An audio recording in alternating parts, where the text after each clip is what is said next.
नमस्कार शेतकरी मित्रांनो, मी ज्ञानेश्वर बकाल माझ्या बकाल ॲग्रो पॅटर्न यूट्यूब चॅनलमध्ये तुमचं पुन्हा एकदा सहर्ष स्वागत करतो.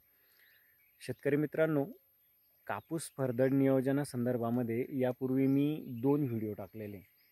त्यामध्ये जो पहिला व्हिडिओ होता त्या व्हिडिओमध्ये आपण रासायनिक खतांचे डोस, कोणकोणत्या रासायनिक खतांचे डोस द्यावे या संदर्भात माहिती बघितली होती. आणि दुसऱ्या व्हिडिओमध्ये कापूस फरदड ज्या शेतकऱ्यांनी फोडलेली आहे त्यांनी पहिली फवारणी कोणती करावी त्या संदर्भात माहिती दिली होती. आज आपण पुन्हा एकदा कापूस फरदडमध्ये दुसरी फवारणी कोणती करायला पाहिजे, कोणकोणत्या औषधांचा या ठिकाणी उपयोग करायला पाहिजे, जेणेकरून आपल्याला कापूस फरदडमध्ये चांगल्या प्रकारचं उत्पन्न झालेलं पाहायला मिळेल, या संदर्भात माहिती पाहणार आहोत. तत्पूर्वी जे शेतकरी आणखी चॅनलवरती नवीन आहे अशा शेतकऱ्यांनी सर्वप्रथम चॅनल सबस्क्राईब करा आणि बेल आयकॉनला प्रेस करा, जेणेकरून माझ्या नवनवीन व्हिडिओचे नोटिफिकेशन हे तुम्हाला मिळत राहते. चला तर शेतकरी मित्रांनो, आता ज्या शेतकऱ्यांनी कापूस फरदड फोडलेली आहे, धरलेली आहे, अशा शेतकऱ्यांनी कापूस फरदडमध्ये दुसरी फवारणी कोणती करायला पाहिजे त्या संदर्भात माहिती बघूया. तर शेतकरी मित्रांनो, जर कापूस फरदडमध्ये आपल्याला चांगल्या प्रकारचं उत्पन्न घ्यायचं असेल तर त्या ठिकाणी आपल्याला चांगल्या दर्जेदार फवारण्या करणं गरजेचं आहे. म्हणजेच बोंडअळीचा प्रादुर्भाव पिकामध्ये होणार नाही आणि आपल्याला चांगल्या प्रकारचं उत्पन्न मिळेल याची काळजी घेणं आपल्याला गरजेचं आहे.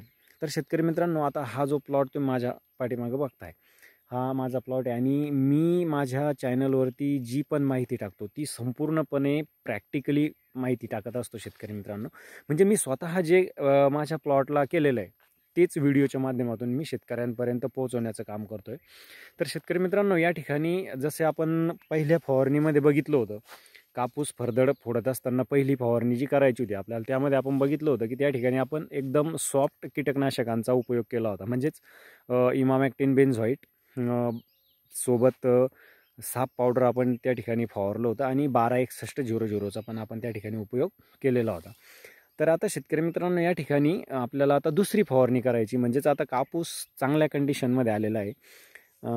हे बघा, बोरासारख्या कैऱ्या या ठिकाणी आता झालेल्या आहे. भरपूर प्रमाणामध्ये कैऱ्या ज्या आहेत तर त्या आता पिकावरती लागलेल्या आहे, म्हणजे झाडांवरती लागलेल्या आहे. तर ह्या कैऱ्यांमध्ये बोंडअळीचा शिरकाव होऊ नये त्यासाठी आपण आता काळजी घेणं गरजेची आहे.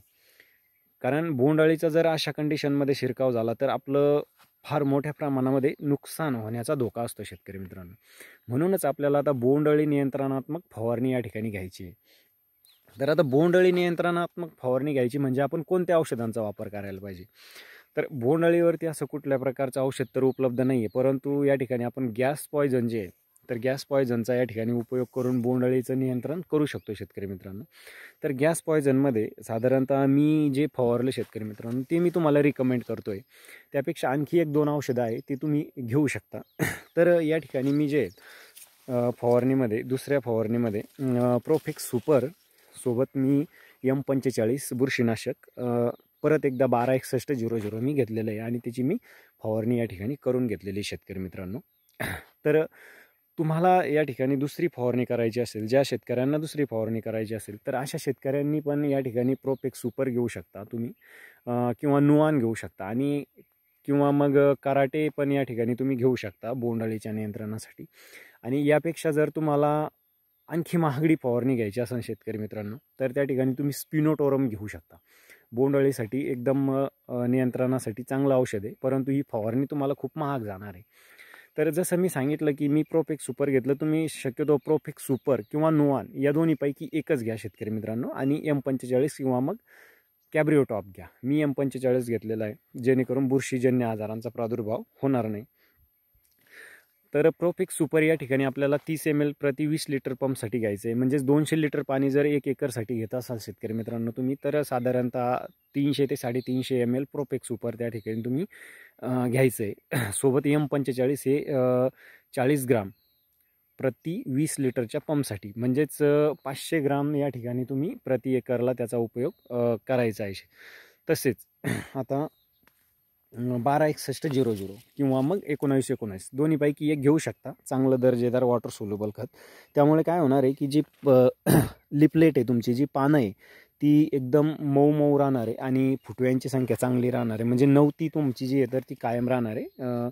पात्यापुड्यांची संख्या ती कायम राहणार आहे, चांगली राहणार आहे. त्यासाठी तुम्ही या दोन्हीपैकी एका वॉटर सोल्युबल खताचा उपयोग करू शकता. ते 100 ग्रॅम प्रति 20 लिटर पंपसाठी तुम्हाला घ्यायचं आहे. म्हणजेच एका एकरसाठी जवळपास 1 किलो या ठिकाणी ते तुम्हाला लागणार आहे. तर अशा प्रकारे तुम्ही फवारणी करून घ्या शेतकरी मित्रांनो. मी स्वतः जी फवारणी केली तीच तुम्हाला रिकमेंड केलेली आहे. तर व्हिडिओतली माहिती तुम्हाला कशी वाटली शेतकरी मित्रांनो नक्की कळवा. व्हिडिओला लाईक करा, कमेंट करा आणि